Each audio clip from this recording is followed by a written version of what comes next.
पिछले कुछ समय में हमने ईरान इजराइल संघर्ष में होती अमेरिका की एंट्री को, उससे दुनिया भर में बढ़ती टेंशन को देखा।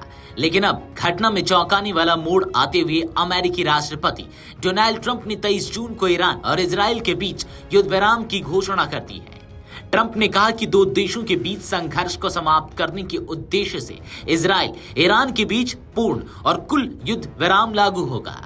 अमेरिकी राष्ट्रपति डोनाल्ड ट्रंप ने सोमवार देर रात अपने social media platform truth social पर घोषणा की कि इजराइल और ईरान के बीच 12 दिनों से चल रहे सैन्य संघर्ष को समाप्त करने के लिए एक पूर्ण और स्थायी युद्ध विराम पर सहमति बन गई है।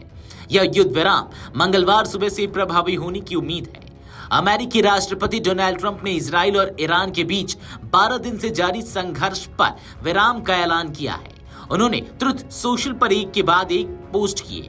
इनमें उन्होंने यह भी बताया कि यह संघर्ष विराम कैसे हुआ और क्यों इसका ऐलान ट्रंप ने किया। उन्होंने हालिया पोस्ट में लिखा, इजराइल और ईरान लगभग एक साथ मेरे पास आए और शांति की गुहार लगाई। मुझे पता था कि अब समय आ गया है। दुनिया और पश्चिम एशिया की असली विजेता है। दोनों राष्ट्र अपने भविष्य में जबरदस्त प्रेम, शांति और समृद्धि देखेंगे। उन्हें बहुत कुछ हासिल करना है। फिर भी अगर वे धर्म और सत्य के मार्ग से भटक गए तो उन्हें बहुत कुछ खोना पड़ेगा। इजराइल और ईरान का भविष्य असीमित है, महान वादों से भरा हुआ है। भगवान आप दोनों पर कृपा बरसाएं।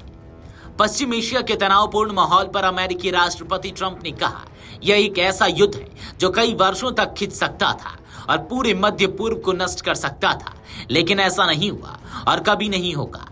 ट्रंप ने ईश्वर से आशीर्वाद की कामना करते हुए लिखा, भगवान इजराइल और ईरान को आशीर्वाद दे।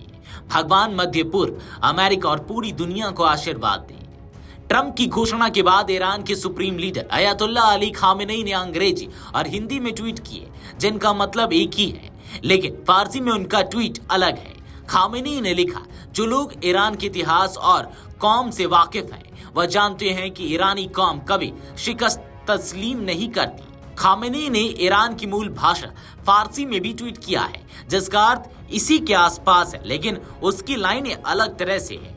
उनके फारसी ट्वीट का अनुवाद इस प्रकार है, हमने किसी को नुकसान नहीं पहुंचाया और हम किसी की परिस्थिति में किसी से कोई उत्पीड़न स्वीकार नहीं करेंगे और हम किसी के उत्पीड़न के आगे झुकेंगे नहीं। यह ईरानी राष्ट्र का तर्क है।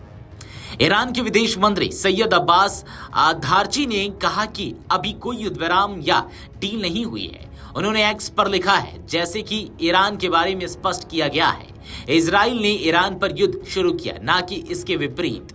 अभी तक किसी भी युद्ध विराम या सैन्य अभियानों की समाप्ति पर कोई समझौता नहीं हुआ है। हालांकि बशर्ते कि इजरायली शासन ईरानी लोगों के खिलाफ अपने अवैध आक्रमण को तेहरान समय के अनुसार सुबह 4 बजे से पहले बंद कर दे। हमारा उसके बाद अपनी प्रतिक्रिया जारी रखने का कोई इरादा नहीं है। हमारे सैन्य अभियानों की समाप्ति पर अंतिम निर्णय बाद में लिया जाएगा। इसके बाद अब्बास आघरची ने कहा कि इजराइल को उसके आक्रमण के लिए दंडित करने के लिए हमारे शक्तिशाली सशस्त्र बलों का सैन्य अभियान सुबह 4 बजे तक जारी रहा।